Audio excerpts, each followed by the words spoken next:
কথা শেষ করে আর ফুসরত দিল না এরিস। হাত বাড়িয়ে ওর লতানো কোমরটা আঁকড়ে ধরে জ্বরে ফুটে থাকা মেয়েটাকে নিজ কোলে তুলে নিল সন্তর্পণে।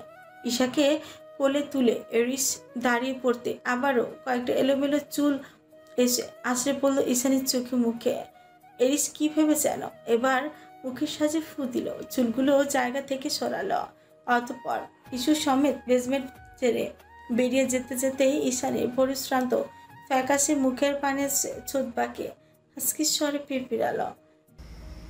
This is third time. Eris ইউভানকে বারবার লক্ষ্যচ্যুত করছো তুমি, silly girl. You don't even know how lucky you are. পেন্ট হাউসে ফিরে এসে ঈশানীকে ওর বিছানায় গুছিয়ে শুইয়ে দিয়ে তাড়াহুড়ো পায়ে বেরিয়ে যেতেই অগ্রসর হয় এরিস।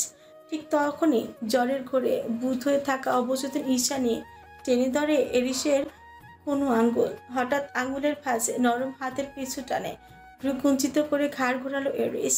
দেখলো চোখ বন্ধ রেখে ওর আঙুল টেনে ধরে কি যেন বিড়বিড় করছে ঈশানী। তার চেয়েও বেশি উদ্বেগের বিষয় হলো প্রচণ্ড জ্বরের তাপে ঝলসে যাচ্ছে মেয়েটার শরীর। এত সব বোঝার মতো ছেলে এরিস নয়, দরদ দেখানো ওর ধারছে নেই, কিন্তু এই যে ঈশানী আঙুল টেনে ধরা, এটা বোধ হয় এই জীবনে প্রথমবার উপলব্ধি করলো ও।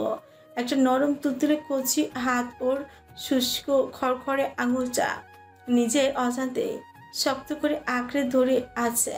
খানিকক্ষণ ঈশানীর ফ্যাকাশে মুখটার দিকে শূন্য চোখে তাকিয়ে থেকে আকস্মাৎ গমগমে আওয়াজে এরিস বলে উঠছে, কি চাই? জ্বরে করে আলতো ঠোঁট নাড়ে জবাব দেয় ঈশানী। দয়া করে এটা করবেন না অরণ্য, আমি ওই নোংরা জায়গায় কিছুতেই যাব না। আপনার কাছে মিনতি করছি, আমাকে ওখানে পাঠাবেন না, আমি যে পবিত্র। কথা বলতে বলতে ছোট ফুলে কেঁদে উঠছে ঈশানী। এরিস ওর হাতটা ছাড়িয়ে হাত দুটো পকেটে পুরে শটান দাঁড়িয়ে জবাব দিল, কোথাও যাওনি তুমি, কেউ তোমাকে কোথাও পাঠাচ্ছে না, তুমি এখনো পবিত্রই রয়েছো, just like the first day. কথা শেষ করে আর এক মুহূর্তের জন্য পিছু ফিরে তাকায় না এরিস। সোজা গটগটিয়ে বেরিয়ে যায় রুম থেকে। ওদিকে ঈশানীর রুমের বাইরে পা রাখতে কোথা থেকে যেন ছুটে আসে বোঝা। ও বোধ হয় আশেপাশে এরিসের শরীর গন্ধই পেয়েছে, তাই গার্ডদের ফাঁকি দিয়ে দৌড়ে চলে এসেছে এখানে। বোঝো কাছে এলে ওর লোম শরীরে আল্লা দিয়ে হাত বুলিয়ে দেয় এরিস। মালিকের আদর পেয়ে আনন্দিত হয় বোঝো। হাউলিং করতে নিলেই ওকে হুচ করে থামিয়ে দিয়ে ঈশানীর ঘরে আর চোখে নজর বুলিয়ে মুখের উপর আঙুল ঠেকিয়ে বোঝোকে সাবধানতার ইঙ্গিত প্রদান করে এরিস বলে হচ্ছে। এরিসের হুকুমে থেমে যায় বোঝো। এরপর আদেশ করা মাত্রই দুজনেই পালোয়ানের মতো লোক এসে গলায় শিকল পরে টেনে টুনে নিয়ে যায় বোঝোকে। কিন্তু একটা জিনিস বেশ কিছুক্ষণ ধরেই লক্ষ্য করেছে এরিস, কেন যেন বোঝোর হাবভাব দেখে মনে হচ্ছিল বোঝো ভেতরে যেতে চায় না, ক্রমাগত নাক টেনে কিছু একটা শোকার চেষ্টা করছিল। সেই তখন থেকে যেন চেনা পেন্ট হাউসে অচেনা কারো গন্ধ পেয়েই তার এই অস্থিরতা। বোঝো সাধারণত কোনো প্রাণী নয়, ও একটা হাইব্রিড জাতের সাদা নেকড়ে। ওর ঘ্রাণ শক্তি অত্যন্ত প্রখর, অপরিচিত ঘ্রাণে সবসময় এমন অদ্ভুত পাগলাটে আচরণ করে বোঝা। আজও তার ব্যতিক্রম নয়, কিন্তু এই কড়া সিকিউরিটি ভেদ করে পেন্ট হাউসের ভেতরে ঢোকার মতো দুঃসাহস কেই বা দেখাতে আসবে? তার কি জীবনের মায়া নেই নাকি? খানিক্ষণ এক ধ্যানে তাকিয়ে থেকে বোঝোর সন্ধিয়ান কর্মকাণ্ড লক্ষ্য করে চোখ ছোট ছোট করে ফেলে এরিস। ইদানিং ড্যানিয়েল স্পাইদের উৎপাত বেড়েছে তার, সর্বক্ষণ মুখিয়ে থাকে ঈশানী সন্ধানে। আজ আবার বোঝোর এহেন অদ্ভুত আচরণ, বিষয়টা নিয়ে তুষারের সঙ্গে আলাপ করতে হবে, সেই ভেবেই চিন্তিত মস্তিষ্কে করিডোর ছাড়িয়ে লাউঞ্জের দিকে পা বাড়ালো এরিস। করিডোর পার হয়ে লাউঞ্জে এসে এক পা দিয়েছে কি দেয়নি, তার আগে চারিদিক থেকে শখানিক বন্দুকের নল এসে জড়ো হলো এরিসের মাথায়। সবাই যখন চারিদিক থেকে এরিসকে ঘিরে ধরেছে, ঠিক তখনই টমেটো প্রিন্স খ্যাত অ্যালেক্স এগিয়ে এসে কপাল বরাবর রিভলভারই তাক করলো এরিসের। এরিসকে এভাবে আকস্মাৎ ঘায়েল করতে পেরে খিকি করে কুটিল হাসে অ্যালেক্স। হাসতে হাসতে বলে, hands up mister Python leader. এরিসের চোখে মুখে বিরক্তি, ওর ভাবভঙ্গিমা দেখে মনে হচ্ছে ওর সামনে কোনো জোকার দাঁড়িয়ে রিয়েলিটি শো দেখাচ্ছে। অজ্ঞতা চারিদিকে তাকানো লোজ করা বন্ধুগুলোর দিকে নজর চোখ বুলিয়ে চোয়াল শক্ত করে এরিস বলে, আমার পেন্ট হাউসে ঢুকে এসব জোগাড়গিরি করার সাহস কি করে হলো তোমার? অ্যালেক্সের হাসি উবে গেল তৎক্ষণাৎ। নিজের শীতল চক্ষু মুহূর্তেই আঙ্গার বানিয়ে ঝাঁঝিয়ে উঠল অ্যালেক্স। মেয়েটাকে ড্যানিয়েলের হাতে তুলে না দিয়ে তুমি আমার সঙ্গে বেইমানি করেছো এরিস। উল্টো একজন বিশ্বস্ত গার্ডকে মেরে আমার মিত্র ড্যানিয়েলকে আমার শত্রু বানিয়ে দিয়েছো। এত সহজে তোমায় আমি ছেড়ে দিব ভেবেছো? কোথায় কোথায় ওই মেয়েটা? ওকে তো তুমি বিক্রি করার জন্যই নিয়ে এসেছো। তাহলে এখন পুতুল বানিয়ে ঘরবন্দি করে রাখার কি মানে? Just keep your voice low, someone important is sleeping inside. আর একবার গলার আওয়াজ বের হওয়ার সঙ্গে সঙ্গে তোমার জিভ টেনে ছিঁড়ে ফেলবো আমি, অ্যালেক্স। বলল অ্যালেক্সের শেষ বাক্যটা জিভের আগায় পৌঁছানোর আগে দাঁতে দাঁত পিষে হুঙ্কার দিয়ে ওঠে Aris. Someone, who is someone? নিশ্চয়ই ওই নীল চোখের সুন্দরী মেয়েটা যার জন্য তুমি ব্লাড ডায়মন্ড পর্যন্ত হাতছাড়া করতে দ্বিধা করনি। আর ইউ ফাকিং কেসি রিস্কা? টমেটো প্রিন্সের কথার পাশে এরিস নিরেজ করছে বলে। এরিস ইউভান কাউকে কৈফিয়ত দেয় না। আজ না হয় কাল ড্যানিয়েল ঠিকই মেয়েটাকে উঠিয়ে নিয়ে যাবে। তখন কি করবে তুমি? আমি এরিস একবার যখন বলেছি ওকে আমি দেব না, তখন চোখের দেখা তো দূরে থাক, ড্যানিয়েলের ছায়াটা ওর শরীর স্পর্শ করতে পারবে না কোনোদিনও। কণ্ঠে ক্রোধ উপচে পড়ছে এরিসে। একটা ঘুমন্ত সিংহকে জাগ্রত করার ফল ঠিক কোন পর্যায়ে ভয়াবহ হতে পারে সেই ঘটনা আজ করতে পেরে শুষ্ক চোখ গিলে অ্যালেক্স। এরিসের কপালে তাক করে রাখা রিভলভারটা এতক্ষণে নামিয়ে শান্ত অথচ ক্ষুব্ধ কণ্ঠে বলে, তুমি ব্যাপারটাকে পার্সোনালি নিয়ে নিচ্ছ হরিশ। একটা সাধারণ মেয়েকে ধীরে ধীরে নিজের দুর্বলতা বানিয়ে ফেলছো। সেটা কি আদৌ আন্দাজ করতে পারছো তুমি? অ্যালেক্সের কথায় তচ্ছিল করে হাসলো এরিস। ছোট একটু হাসিটা ধরে রেখেই বলল, কাউকে দুর্বলতা বানাতে হলে হৃদয়ে থাকতে হয় অ্যালেক্স, আর আমি তো হার্টলেস। ওদিকে লাউঞ্চের এত সব কাহিনী দেখে তুষারকে ডাকতে হুড়মুড়িয়ে দোতলায় চলে যায় ফ্লোরা। দোতলার করিডোর ধরে এগিয়ে গিয়ে তুষারের রুমের সামনে পা রাখা মাত্র আচমকা পেশিবল শরীর ধাক্কায় দু কদম পিছিয়ে গিয়ে হকচকে ওঠে ফ্লোরা। ব্যথা পেয়ে ফুলে যাওয়া কপালটায় সামান্য হাত বুলিয়ে চোখ তুলে তাকাতে দেখতে তুষার দাঁড়িয়ে আছে সামনে। তার মানে ধাক্কাটা মাত্র তুষারের সঙ্গেই লেগেছে। কি হয়েছে? এইভাবে ছুটছিলে কেন হঠাৎ? তোমার হাবভাব দেখে তো মনে হচ্ছে আমার কাছে এসছো। কিছু কি বলার ছিল? সবসময় মতো ঠান্ডা নদীর মতো গলার আওয়াজ তুষারের।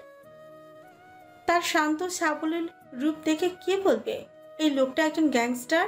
তুষারের কথার পাশে ফ্লোরা হাঁপাতে হাঁপাতে বলল, প্রিন্স, টমেটো প্রিন্স এরিসের কপালে রিভলভার তাক করে রেখেছে। ব্যাস, কথাটা শোনা মাত্রই শান্ত চোখ দুটো ধূমকেতুর হলকার মতো আকস্মাৎ জ্বলে উঠল তুষারের।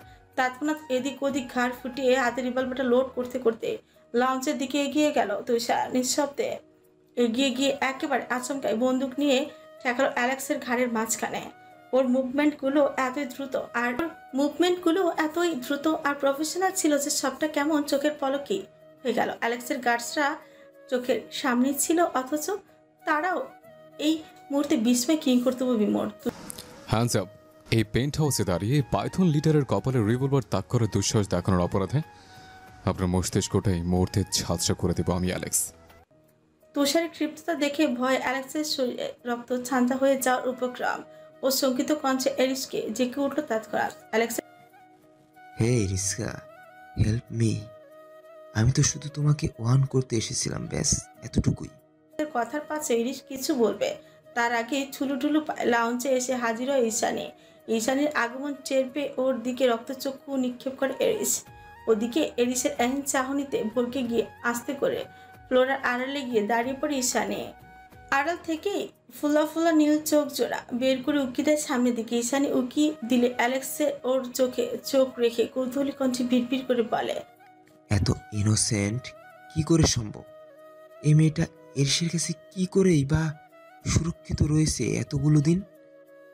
পরক্ষণে চোখ সরিয়ে এরিসকে উদ্দেশ্য করে বলে, রিস্কা, আর ইউ শিওর তুমি সত্যি এই ইনোসেন্ট মেয়েটাকে নিজের পাপের দুনিয়ায় সেফ রাখতে চাইছো? It's not funny. অ্যালেক্সের কথায় কর্ণপাত করে এরিসও এবার ঘাড় ঘুরিয়ে চাইল পেছনে। ক্ষণিকের জন্য নিজের ধূসর বাদামি অনুভূতি শূন্য দুটো চোখ স্থাপন করলো সরলতার সমুদ্রের মতো। গম্ভীর নীল জলজল চোখে, কি যেন খাখা মরুভূমি, বুকে আঁকাবাঁকা স্বচ্ছ এক নীল নদ, অগণিত পাপের স্তূপে ঢাকা পড়ে যাওয়া অন্ধকারাচ্ছন্ন কালো দুনিয়ার মাঝে এক টুকরো জোনাকির আলোর মতোই মৃদু স্নিগ্ধ পবিত্র হোসনায় চোখের দৃষ্টি অবিচল রেখে অনিমেষ কণ্ঠে বিড়বিড়ালো মাফিয়া বস। ইনোসেন্ট বলেই দৃষ্টি ফেরাতে পারছি না, কিছুতেই পারছি না। মস্কোতে তুষারপাত হচ্ছে অবিরত, বাইরের প্রকৃতি বরফের আস্তরণে ঢাকা পড়ে ধারণ করছে শ্বেত বকের মতোই ধপধপে সাদা বর্ণ।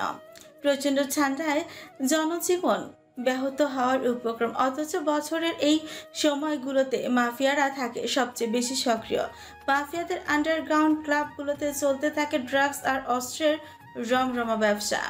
যদিও এই মুহূর্তে ক্লাবে উপস্থিত নেই এরিস, গতকালকের টমেটো প্রিন্সের ঘটনার জের ধরেই তার মস্তিষ্কে ছড়িয়ে পড়েছে বিশ্বাসঘাতকতার জ্বলন্ত এক তীব্র অগ্নুপাত। যে গার্ডগুলো কাল টমেটো প্রিন্স আর তার দলবলকে পেন্ট হাউসে ঢুকতে দিয়েছে, তাদের কি এত সহজে ছেড়ে দিবে এরিস? কখনোই না। এরিসের টপ ফ্লোরের পেন্ট হাউস ব্যতিরেকে ভবনের নিচের অংশ পুরোটাই স্টাফ আর গার্ডসের জন্য বরাদ্দ। আপাতত এই মুহূর্তে স্টাফ কোয়ার্টারের লাউঞ্জে বসে আছে এরিস। একটা বড়সড় ডিভানে পা ছড়িয়ে বসে পা দুটো আড়াআড়ি করে তুলে রেখেছে সামনের সেন্টার টেবিলের উপর। সেন্টার টেবিলটা ভীষণ দামি আর নান্দনিক, পৃথিবীর সবচেয়ে এক্সপেন্সিভ কাঁচ দিয়ে বানানো হয়েছে এটা। ভেঙে গেলে বিশাল লস, তাতেও বিন্দুমাত্র সুক্ষেপ নেই মাফিয়া বসটার। শুধুমাত্র এরিস কেন, এই মুহূর্তে নতজানু হয়ে ওর সামনে দাঁড়িয়ে থাকা গার্ডসদের কারোরই কোনো রূপ নজর নেই ওই সব টেবিল ফেবিলের দিকে। তারা তো স্রেফ নিজেদের জীবনের শঙ্কায় উদ্গ্রীব। কোনো মতে এ যাত্রায় প্রাণে বেঁচে গেলেই হয়। এরিসের পাশেই পেছনে দু হাত রেখে শটান দাঁড়িয়ে আছে তুষার। ওর মুখমণ্ডল বরাবরের মতো সাবলীল, চোখ মুখ জুড়ে গাঢ় হয়েছে ভয়াবহ নির্জীবতা, যেন বিচলিত হওয়ার মতো কিছুই ঘটে না আশেপাশে। বেশ অনেকক্ষণ ধরে নীরবতা বিরাজ করছে পুরো লাউঞ্জ জুড়ে। গার্ডদের মুখমণ্ডল ঘামার্ত, এই কনকনে ঠান্ডার মাঝেও নিঃশব্দে দরদরিয়ে ঘামছে তারা। এই মুহূর্তে আওয়াজ তো দূরে থাক, স্বাভাবিক শ্বাসও প্রশ্বাসও নিতে প্রচণ্ড বেগ পেতে হচ্ছে তাদের। প্রবল আতঙ্কে রুহুটা গলায় উঠে এসেছে যেন। অবশেষে সকলের ভাবনা ছেদ ঘটিয়ে নীরবতা ভাঙল এরিস। হাতে থাকা রিভলভারটার সাহায্যে খানিক কপাল চুলকে গাল দিয়ে জিভ ঠেলে রাজভারী আওয়াজে সে বলল, কাল সন্ধ্যায় যে কজন পেন্ট হাউসের সুরক্ষার দায়িত্বে ছিলে তারা সামনে এসো, রাইট নাও। নিস্তব্ধতার মাঝে এরিসের কর্কশ হুকুম যেন এক অজানা আতঙ্ক ছড়িয়ে দিল সকলের মন মস্তিষ্কে। কয়েকজন গার্ডস শুষ্ক ঝোঁক গিলে একে অপরের দিকে তাকিয়ে চোখাচোখি করছে শুধু। তাদের চোখের চাউনি লক্ষ্য করে চোখ বাঁকিয়ে বিদ্রুপাত্মক হাসলো এরিস। অতঃপর চোখের মাঝে ক্রোজ টেনে হুঙ্কার দিয়ে বলে উঠল, don't waste my valuable time bastard. এরিসের মারাত্মক হুঙ্কারে পুরো লাউঞ্জ কেঁপে উঠল। এবার মুহূর্তে হাঁটু ভেঙে ধপ করে একযোগে মেঝেতে বসে পড়ল লাউঞ্জের উপস্থিত সকল গার্ডস। ওদের মধ্যে একজন গার্ডস হৃদয়ে খানিকটা সাহস সঞ্চার করে ভয়ে জর্জরিত গলায় রাশিয়ান ভাষায় ক্ষমা প্রার্থনা করে বলে উঠল, আমাদের দোষ নেই boss, tomato prince. Don't give any fucking excuse. এরিসের কাটকাট আদেশে জিপার আগায় আটকে থাকা বাকি কথাটুকু বিনা বাক্যে গলৎকরণ করে নিল লোকটা। লোকটার দিকে থেকে চোখ ঘুরিয়ে তুষারের পানে দৃষ্টি নিক্ষেপ করলো এরিস, যে এখনো একইভাবে জীবন মূর্তির মতো ন্যায় দাঁড়িয়ে আছে ওর পাশেই। মূর্তিমান তুষারের দিকে তাকে সাবলীল কণ্ঠে এরিস শুধল। সবকিছু রেডি? তৎক্ষণাৎ প্রত্যুত্তর করলো তুষার, ইয়েস। তাহলে আর দেরি কিসের? বেজো অনেকদিন স্ন্যাক্সের স্বাদ গ্রহণ করে না, আজকে না হয় একটু ভুড়ি ভোঁজ করুক। রিভলভারটার আঙ্গুলের ডগায় ঘোরাতে ঘোরাতে গম্ভীর আওয়াজে কৌশলী আদেশ করলো এরিস। ওর কথার আগা মাথা ঘুণাক্ষরেও কিছু বুঝে উঠতে পারল না অপরাধী গার্ডসগুলো। ওইদিকে এরিসের আদেশ পাওয়া মাত্র তুষার অন্য গার্ডসের চোখে ইশারা দিয়ে বলল, নিয়ে যাও। সঙ্গে সঙ্গে কতগুলো পালোয়ানের মতো দেখতে নিগ্র গার্ডস এগিয়ে এসে ফাঁসির আসামির মতোই হাত পা বেঁধে একটা কালো কাপড়ে আবৃত করে ফেললো গার্ডস গুলোর মুখমণ্ডল। অতঃপর মাথায় বন্দুক ঠেকে সবগুলোকে টেনে হিঁচড়ে নিয়ে যেতে লাগলো বেসমেন্টের দিকে। মুহূর্তে হাহাকার, চিৎকার আর প্রাণে বাঁচার তীব্র আকুতিতে হৈ হৈ করে উঠল পুরো স্টাফ কোয়ার্টার। সেসব ব্যথিতর আওয়াজ কর্ণগহ্বর ছাপিয়ে হৃদয় অব্দি পৌঁছালো না এরিসের। কি করে বা পৌঁছাবে? ও তো একটা হৃদয়হীন জানোয়ার। পৃথিবীতে কারোর কান্নাকাটি, হাহাকার, এমনকি নিগুড় আত্মচিৎকার কোনো কিছুই বিচলিত করে দিতে পারে না এরিসকে, একমাত্র ঈশানী ছাড়া। কোনো এক অজানা কারণে ওই মেয়েটার কান্না দেখলে পুরো দুনিয়া ধ্বংস করে দিতে ইচ্ছে করে এরিসের। মাথা ঠিক থাকে না একদম। কি অদ্ভুত এক বিরক্তিকর অনুভূতি। আবার সেই ঈশানী মেয়েটা অদৃশ্য বলয়ের মতন চোখের সামনে না থেকেও মস্তিষ্ক ঘুরপাক খাচ্ছে সারাটাক্ষণ। এরিস বিরক্ত হয়। সাবুলের মুখশ্রী, সুঢল ললার দেশ সবকিছু কুচকে যায় হঠাৎ। অগত্যা বাইরের চেঁচামেচি আর মস্তিষ্কের ভাবনা দুটোই এড়াতে দোকানে এয়ারপোর্ট গুজে ডিভানে মাথা এলিয়ে দিয়ে আঁখি পলক বন্ধ করে নেয় নির্বিঘ্নে। ওইদিকে বেসমেন্টের দিকে এগিয়ে যাওয়ার সময় ওই নিগ্র দানবীয় গার্ডসগুলোর মধ্যে একজন পিছনে ঘুরে তুষারের উদ্দেশ্যে জিজ্ঞেস করল। তুষার ফুস করে একটা দীর্ঘশ্বাস ছেড়ে হৃদয়ের দূষিত বাতাসটুকু আলগোছে বের করে দিয়ে তির্যক অস্ত্র মসৃণ কণ্ঠে বলা, অফকোর্স টর্চার সেলে। লাউঞ্জ ত্যাগ করে এলিভেটরের মাধ্যমে সোজা বেসমেন্টে চলে যায় গার্ডসগুলো। ওরা চলে গেল। তুষার দৃষ্টিপাত করে এরিসের দিকে। নির্জীব শান্ত গলায় আতশোয়া এরিসকে উদ্দেশ্য করে বলে, আপনি কখনই গার্ডসদের টর্চার সেলে পাঠাতেন না, কিন্তু আজ হঠাৎ? এরিস চোখ দুটো বন্ধ রেখে গমগমে আওয়াজে বলে, পাইথন প্যারাডাইসে বিশ্বাসঘাতকের কোনো স্থান নেই তুষার। কাল আমি পেন্ট হাউসে উপস্থিত না থাকলে কি হতে পারতো ভেবে দেখেছো একবারও? তুষার ভালো করে জানে কাল এরিস না থাকলে হয়তো ঈশানীকে তুলে নিয়ে যেত ওরা, কারণ এটাই আপাতত ওদের মুখ্য উদ্দেশ্য। এরিস নিজের স্বার্থ ত্যাগ করে একরতি মেয়েকে প্রোটেক্ট করতে চাইছে বারবার। সেই মেয়ের মাঝে কিছু তো রহস্য আছে। আপাতত সেই অজানা রহস্যই উদ্ঘাটনে মরিয়া ড্যানিয়েল। তুষার ভাবলো কিয়ৎক্ষণ, অতঃপর নিশ্চিত হওয়ার জন্য পুনরায় শুধল, আপনি কি মিস ব্লু আইড অ্যাঞ্জেলের প্রতি কোনো কারণে অবসেসড এরিস?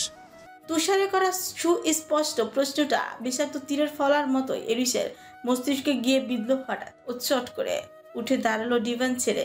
তুষার দৃষ্টি এড়িয়ে বাইরের অবিরাম পেজা তুলোর মতো তুষারপাতের দিকে গভীর দৃষ্টিতে যে তুষারের প্রশ্নটা সম্পূর্ণ উপেক্ষা করে গম্ভীর গলায় বলল, তুমি যা ভাবছো তেমন কিছুই নয় তুষার। আবার মাফিয়া প্যারাডাইসের দিকে যে হাত বাড়াবে সেই হাত মারা পড়বে, কারণ এরিস ইউভান কাউকে সেকেন্ড চান্স দেয় না, কোনোদিনও না। অথচ মিস ব্লু আইড অ্যাঞ্জেলকে হাজারটা সেকেন্ড চান্স দিয়ে বসে আছেন আপনি এরিস। হতাশায় দীর্ঘশ্বাস ছেড়ে তুষার মনে মনে নির্লিপ্ত কণ্ঠে কথাটা আওড়ালো। ঠোঁট নাড়িয়ে মুখে বলল, আপনাকে ডিস্টার্ব লাগছে? আজকের মতো পেন্ট হাউসে গিয়ে রিল্যাক্স করুন, এদিকটা আমি সামনে নিচ্ছি। ঈশানীর জ্বরটা পুরোপুরি সারেনি এখনো। কাল সারা রাত তীব্র জ্বরে বেঘরে বিলাপ করেছে মেয়েটা। ফ্লোরাও শিওরে বসে মাথায় জলপটি দিয়েছে সারাটাক্ষণ। ঈশানীর সাথে সাথে ফ্লোরাও ঘুমায়নি একদণ্ড। ভোর রাতের দিকে ঘাম দিয়ে জ্বরটা কমে এলে স্বস্তিতে ঘুমিয়ে পড়ে ঈশানী। ফ্লোরাও নিজেও একটু বিশ্রাম নেওয়ার প্রয়াসে চলে যায় নিজের রুমে। আর এখন একটু বেলা ফুটতেই ঈশানীর জন্য গরম গরম স্যুপ বানানোর উদ্দেশ্যে কিচেনে এসে হাজির হয় ফ্লোরা। ব্যস্ত হাতে শুরু করে কাটাকাটির কাজ। ফ্লোরার মনোনিবেশ পুরোটাই স্যুপের হাঁড়িতে নিবদ্ধ। চামচ দিয়ে আলতো হাতে নেড়ে নেড়ে স্যুপের ঘনত্ব পরিমাপ করছে ফ্লোরা। ঠিক এমন সময় সদর দরজা ঠেলে ভেতরে প্রবেশ করে এরিস। ওর চোখে মুখে স্পষ্ট ক্ষুব্ধতা দেখেই বোঝা যাচ্ছে বিশেষ কোনো কারণে বেজে চোটে আছে সে। লম্বা পা ফেলে হনহনিয়ে দোতলায় অফিস রুমের দিকে যেতে যেতে গম্ভীর গলায় ফ্লোরাকে আদেশ করে ও বলল, ব্ল্যাক এসপ্রেসো উইদাউট সুগার। যাত্রা পথে কথাটা বলে হাওয়ার বেগে দোতলায় চলে গেল এরিস। ফ্লোরা হ্যাঁ সূচক মাথা নাড়িয়ে আবারও মন দিল সুপে। ওকে উদাস লাগছে ভীষণ। এরিস যখন গটগটিয়ে উপরে চলে যাচ্ছিল তখনই রুম থেকে বেরিয়ে কিচেনে উপস্থিত হয় ঈশানী। এরিসের চড়া হুকুম শুনে ওর যাওয়ার দিকে এক পল চেয়ে মেয়েটা উদাসীন ভঙ্গিতে বলে উঠছে, চিনি ছাড়া এসপ্রেসো। ইয়াক, এতটা তেতো পানীয় কেউ কি করে পান করতে পারে? উনি কি আদৌ মানুষ? ঈশানীর আওয়াজ পেয়ে ঘুরে তাকালো ফ্লোরা উদ্বিগ্ন হয়ে। ওর কপালে হাত তো হাত রেখে জ্বরের অবস্থা পরিমাপ করে স্বস্তি নিঃশ্বাস ছেড়ে বলল, জ্বরটা এখন একদম নেই, বুঝে শুনে ঠান্ডাটা লাগিও কেমন। ফ্লোরার কথা শুনে আন্তরিকতায় ঠোঁট প্রসারিত করলো ঈশানী। অতঃপর ওর হাতটা নিজের হাতের মধ্যে নিয়ে কৃতজ্ঞতায় জনকঞ্চে বলল, কাল রাতের জন্য তোমাকে ধন্যবাদ ফ্লোরা। সত্যি ধন্যবাদ দিতে চাও? চোখ ছোট ছোট করে শুধলো ফ্লোরা। ঈশানী ফিক করে হেসে জবাব দিল। সন্দেহ আছে? তৎক্ষণাৎ মুখের সামনে কফির মগটা ধরে ঠোঁট উল্টালো ফ্লোরা। জাপজাপ করে তাকে আদুরের স্বরে বলে উঠল, এটা এডিসের অফিস রুমে রেখে এসো না প্লিজ। চিন্তা নেই, দেখা নাও হতে পারে, কারণ এডিস এই সময় নিজের কক্ষে থাকে। আর যদি দেখা হয়ে যায় তাহলে। ফ্লোরার কথা শেষ করার আগে ঈশানী চোখ ছোট ছোট করে সন্ধিহান গলায় বলল, তুমি কি কোনো কারণে ভয় পাচ্ছ ফ্লোরা? নিম্ন চাহনিতে উপর নিচ হাসূচক মাথা দোলালো ফ্লোরা। বলল, ও রেগে আছে বোধ হয়। ঈশানী নতুন উদ্যমে শুধল, তুমি এরিসকে ভয় পাও? তুষারকে আরো বেশি। মিনমিনিয়ে কথাটা বলে ফ্লোরা। ঈশানী আর কথা বাড়ায় না। ফ্লোরার হাত থেকে কফির মগটা নিয়ে ধীর কদমে এগিয়ে যায় এরিসের অফিস কক্ষের দিকে। এতক্ষণ ধরে ফ্লোরার সামনে নিজের মেকি আত্মবিশ্বাসটুকু অহর্নিশ ধরে রাখলেও সিঁড়ি ডিঙিয়ে দোতলার করিডোরে পা রাখতে না রাখতেই ভেতরের সব আত্মবিশ্বাস যেন কর্পূরের ন্যায় উবেই গেল কোথাও। বুকের ভেতরে জমে থাকা নিদারুণ আতঙ্ক আর দ্বিধাগ্রস্তটুকু এক পাশে সরিয়ে ভেতরে হরিণীর ন্যায় কুণ্ঠিত কদমে সামনের দিকে এগিয়ে যেতে লাগলো মেয়েটা। কক্ষের সামনে এসে কয়েকবার শুষ্ক চোখ গিলে মনে মনে ঈশানী বলে, কফিটা রেখে আসারই তো ব্যাপার, কিছু হবে না, জানোয়ারটা রুমের মধ্যে না থাকলেই হলো। মনে মনে হাজারটা শান্তি বানিয়ে আউড়িয়ে নিজেই নিজেকে খানিকটা ধাতস্থ করে কাঁপা কাঁপা হাতে দরজা ঠেলে ভেতরে প্রবেশ করে ঈশানী। তবে ভেতরে প্রবেশের সঙ্গে সঙ্গে আচমকা থমকে গেল ওর দুপা। চোখের সামনে অনাকাঙ্ক্ষিত এক দৃশ্য দেখে অজান্তেই দুমড়ে মুচড়ে উঠল ভেতরে তনু। হৃদয়ের সঙ্গে তাল মিলিয়ে ঠকঠক করে কম্পিত হলো হাতের মুঠোয় রাখা নিশ্চল কফি মগটাও। মাত্র কয়েক সেকেন্ডের একটা অনাকাঙ্ক্ষিত দৃশ্যপট মানুষপটে ভীষণ জোরালো ভূমিকায় একবার, শুধুমাত্র একটা বার সামনে তাকিয়েছিল ঈশা। ঠিক তখনই অক্ষি যুগল থমকে গেল সামনের সেই অনাকাঙ্ক্ষিত দৃশ্যের মাঝে। অফিস কক্ষের চেয়ারে নির্বিঘ্নে মাথা এলিয়ে দিয়ে গা ছড়িয়ে বসেছিল এরিস। ভীষণ আয়েসে চোখ দুটো বন্ধ করে রেখেছিল। এরিসের সামনে হাঁটু গেড়ে বসে ওর নেভি ব্লু রাঙা সিল্কি শার্টের বোতামগুলো একে একে খুলে ফেলেছিল অতীব সুন্দরী এক আবেদনময়ী রুশ তরুণী। মেয়েটার হাত দুটো অবলীলায় পড়েছিল এরিসের ঢেউ খেলানো বলিষ্ঠ পুরুষালে বুকের উপর। আকস্মাৎ দরজা ঠেলে ভেতরে প্রবেশ করে এইটুকুই দেখা মাত্র তড়াক করে চোখ নামিয়ে নিল ঈশানে। চোখের সামনে এমন দৃশ্য দেখে অজানা যাতনায় বিদীর্ণ হলো ওর ভেতরটা। হাত পা কাঁপছে, না জানি এরিস ওকে কি করবে এখন। তবে তার চেয়ে বেশি কষ্ট হচ্ছে সেটা হলো চোখের সামনে এমন দৃশ্য দেখে অজানা যাতনায় বিদীর্ণ হলো ওর ভেতরটা। হাত পা কাঁপছে, না জানি এরিস ওকে কি করবে এখন। তবে তার চেয়েও বেশি যেটা হচ্ছে তা হলো কষ্ট, অজ্ঞাত কষ্টে ভেতরটা নীল হয়ে উঠেছে যেন। কারণ এতটুকুতেই আর বুঝতে বাকি নেই ঈশার যে এই মুহূর্তে এখানে ঠিক কী হতে যাচ্ছিল। এরিস হয়তো এই সুন্দরী রুশ মেয়েটার সঙ্গে অন্তরঙ্গ সময় কাটাতো এক্ষুনি, কিন্তু ঈশানীর আগমন বরাবরের মতোই বদলে দিল দৃশ্যপট। ঈশানী ভেতরে প্রবেশ করার সঙ্গে সঙ্গে ওকে দেখতে পেয়ে এক ধাক্কায় এরিস নিজের থেকে দূরে সরিয়ে দিল মেয়েটাকে। অযাচিত রুশ মেয়েটা হুমড়ি খেয়েই পড়ে গেল মেঝেতে। সেদিকে মৃত্যুমাত্র পরোয়া না করে চেয়ার ছেড়ে উঠে দাঁড়িয়ে ঈশানীর দিকে বিরক্তিকর দৃষ্টিতে নিক্ষেপ করে এরিস যেন এক্ষুনি দু চোখ দিয়ে ভস্ম করে দিবে ওকে।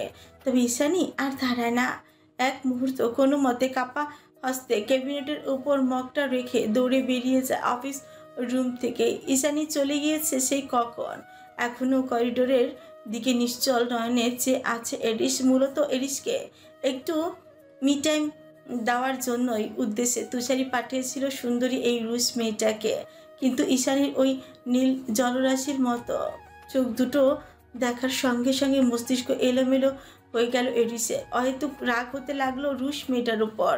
মেয়েটার আবেদনময়ী আলতো স্পর্শে বিরক্তিতে চিরবিরিয়ে উঠল ভেতরটা। সহসা ওর বিরক্তিকর স্পর্শ সহ্য করতে না পেরে মেয়েটাকে চোখের সামনে ধাক্কা মেরে ফেলে দিল এরিস। খানিক বাদে চড়াত করে উঠা মস্তিষ্কটা কিছু শান্ত হলো নিজ হাতে। শার্টের বোতামগুলো লাগাতে উদ্যত হয় এরিস। তখনই রুশ মেয়েটা পুনরায় কাঁধে হাত রাখলো ওর। মেয়েটা চোখে মুখে প্রবল আতঙ্কের ছাপ, তবুও পেমেন্টের আশায় সে সাহস করে ডাকলো এরিসকে। কণ্ঠে আকুলতা চিনি বলল, লেটস কন্টিনিউ স্যার। এরিস তৎক্ষণাৎ নিজের কাঁধ থেকে এক ঝটকায় সরিয়ে দিল মেয়েটার হাত।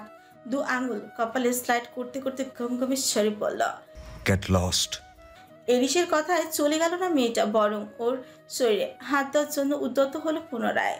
যার পূর্বাভাস আজ করতে পেরে সঙ্গে সঙ্গে কোমরের খাস থেকে রিভলভারটা বের করে মেয়েটার মুখের মধ্যে রিভলভারের নলটা আকস্মাৎ ঢুকিয়ে দেয় এরিস। এরিসের কাণ্ডে আত্মা শুকিয়ে কাঠ হয়ে গেল রুশ মেয়েটার।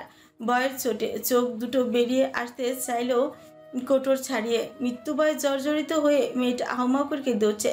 বহু কষ্টে গলার আওয়াজ বের করে বলতে চায় কিছু, কিন্তু রিভলভারের কারণে সে আওয়াজ স্পষ্ট নয়। অজ্ঞতা হাত জোর করে ইশারা ইঙ্গিতে এবারের মতো এরিসের নিকট নিজের প্রাণ ভিক্ষা চাইল সে। এরিস নির্দয়। মেয়েটার এসব কান্নাকাটিতে ওর যায় আসে না কিছু। ও একইভাবে রিভলভারের নলটা দিয়ে মেয়েটার মুখে চেপে ধরে তাতে ধত পিছল। ক্রোধান্বিত আওয়াজে বলল, আর 1 সেকেন্ডও যদি আমার চোখের সামনে থেকেছো, তাহলে ভেতরে লোড করা সব কটা গুলি নিঃশ্বাস তোলার আগেই পেটে চালানো হয়ে যাবে তোমার। Am I clear bitch? এরিসের কথায় জোরে জোরে মাথা ঝাঁকার কন্দনরত মেয়েটা। Just get lost. মেয়েটার মুখ থেকে রিভলভার সরিয়ে হুঙ্কার দিয়ে উঠল এরিস। তৎক্ষণাৎ মাফিয়া বসটার হাত থেকে ছাড়া পেয়ে মেয়েটা কোনো মতে প্রাণ নিয়ে ছুটতে পারল অতীব সুন্দরী সেই রুশ তরুণী। মেয়েটা অফিস রুম ত্যাগ করলো। একটা চাপা দীর্ঘশ্বাস ছেড়ে দপ করে কাউচে চেয়ারে বসে পড়ে এরিস। থমথমে মুখে হাত বাড়িয়ে ক্যাবিনেট থেকে তুলে নেয় কফির মগটা। তেতো কফিটা ঠান্ডা হাওয়ার দরুন স্বাদটা বিষাদে পরিণত হয়ে গিয়েছে পুরোপুরি। কাউচে গা এড়িয়ে দিয়ে আপাতত সেই বিশ্রী স্বাদের কফিটাই চোখ বন্ধ করে উপভোগ করায় ব্যস্ত এরিস। চোখ খেঁচে দৌড়াতে দৌড়াতে এক পর্যায়ে ঈশানী গিয়ে পৌঁছালো খোলা ছাদ বারান্দায়। বাইরে আজ রোদ উঠেছে বেশ। সূর্যের মৃদু রশ্মি গলতে শুরু করেছে। পায়ের নিচে কঠিন বরফের আস্তর। এতক্ষণ ধরে ছুটে আসার দরুন হাঁপাচ্ছে ঈশা। আজ বহুদিন বাদে একটুখানি খোলা আকাশ দেখলো ও মনটাও তাও বিষণ্ণ। খানিক্ষণ আগের দৃশ্যটা ক্রমাগত ভেসে উঠছে মানুষপটে। এরিসের মতো একটা নির্দয় মাফিয়া বসের জন্য কষ্ট হওয়ার কথা ছিল না কোনো কালে। এরিসের অত্যাচারী ঈশানীর এই করুণ পরিণতির পিছনে একমাত্র দায়ী এরিস ইউভান। তবুও ওই অপ্রীতিকর দৃশ্যটুকু দেখার পর থেকে হৃদয়ের কোথাও একটা পড়ছে ক্ষোভ। বুকের ভেতর রয়ে যাওয়া এই সুপ্ত ভেজা ভঙ্গুর অনুভূতিগুলো ঘৃণা করে ঈশানী, প্রচুর ঘৃণা করে। কারণ সেই প্রথম দিন থেকে এই অবাধ্য অনুভূতিরাই ওর ভেঙে যাওয়ার একমাত্র কারণ। সহসা ভেতরের অযাচিত কষ্টগুলো একপাশে সরিয়ে গুচি গুচি পায়ে এগিয়ে গিয়ে ছাদ বারান্দার কার্নিশ ঘেঁষে দাঁড়ালো ইস্যু। শীতের সকালে পিঠ পিছলে যাওয়ার কোমল রোদটুকু স্বর্গের মতোই আরামদায়ক ঠেকছে শরীরে। ও দূরে কোনো এক ধর্মশালা থেকে ছং ছং করে ভেসে আসা গির্জার প্রতিধ্বনি। তার পাশেই নাম না জানা পাখির কিচিরমিচির কলরব। ফুট করে আজ সকালটা ভীষণ পবিত্র আর স্নিগ্ধ ঠেকছে ঈশানীর নিকট। চোখ বুঝে নাক টেনে স্নিগ্ধ সতেজ বাতাসটুকু ভেতরে পুরো একাই বিড়বিড়ালো ও। এত এত পবিত্রতা আর স্নিগ্ধতার মাঝে আমি এক অন্ধকারচ্ছন্ন পাপের দুনিয়ায় আটকা পড়ে আছি, যেখানে না আছে মুক্তি আর না আছে মৃত্যু। উপহাসের সুরে কথাটা বলতে গিয়ে গলা ধরে এলো ঈশানীর। কান্নার এক যোগে দলা পাখি বিদ্রোহ করে উঠল কণ্ঠনালীতে। অবশেষে না চাইতো বুকের ভেতরে বইতে থাকা প্রবল উচ্ছ্বাসের বহিঃপ্রকাশ ঘটিয়ে দুফোঁটা অশ্রু গড়িয়ে পড়ে সরলতার গাঢ় নীল চোখের কার্নিশ পেয়ে। ঠিক সেই সময় কোথা থেকে যেন একটা ধবধবে সাদা পায়রা উড়ে এসে ঠায় নিল ঈশানীর সরু কাঁধের উপর। অজ্ঞতা অতিথির আগমনে কান্নাকাটিতে লাগাম টানল ঈশানী। কাঁধ থেকে এনে আলগোছে দু হাতে আগলে ধরল পায়রাটিকে। আশপাশের কোনো চার্চ থেকে পালিয়ে এসেছে বোধ হয়। শ্বেতরঙা অপ্সরার ন্যায় পায়রাটাকে মুখের সামনে ধরে ওর কপালে কপাল ঘষে আদুরে গলায় ইস্যু পড়ল। এই ঠান্ডার মাঝে পালিয়ে আসার আর জায়গা পেলি না? এটা অহংকারী এরিসের পাপের রাজত্ব। এখানে ভুল করেও কেউ আসে বোকামি? চল তোকে খাবার দিই।